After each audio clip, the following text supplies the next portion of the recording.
Hello नमस्कार. तर आजचा विषय होता गाजराचा हलवा करायचा होता आणि आमची श्रीदा झोपली तोपर्यंत गाजर स्वच्छ धुवून घेतले आणि त्याच्या पुढचे शेंडे काढून परत गाजर एकदम स्वच्छ केलेत. खटाखट एकदम त्यांचे शेंडे काढून घेतले आणि गाजर खिसत होते तर श्रीदा 2-3 वेळेस उठलेली. बापरे, तिला थोडासा पण आवाज जरी झाला ना ती लगेच उठून बसते. तर असे मी फटाफट गाजर स्वच्छ केले आणि गाजर खिसून घेतले आणि एवढा राडा झाला होता ना घाई गडबडीमध्ये. माझी आई नेहमी म्हणायची, अगं कसलं काम केलीस, तर एवढ्या कामामध्ये तर म्हैस तुझी खाऊन निघेल.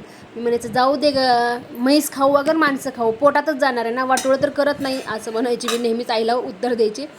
गाजर खिसून झाले तोपर्यंत संस्कृतीने कोल्ड कॉफी आणून दिली होती, मस्त झालेली. आणि हलवा बनवायचं म्हणलं तर किचनमध्ये गेलं तर काय, ह्या दोघांचा खूप पिठाचा राडा गेला. अरे देवा, लहान आहे म्हणून तिला ओरडायचं की हा मोठा आहे म्हणून ह्याला मारायचं, काही समजत नाही. डोकं एकदम हँग होऊन जातं ह्या पोरांच्या कामामुळे असलं. आणि वरनं सॉरी ग आई, सॉरी ग आई म्हणतात. म्हणायचं मग जाऊ दे बाबा, लहान आहे तोपर्यंत करतील, मोठं झाल्यावर काहीतरी समजेल.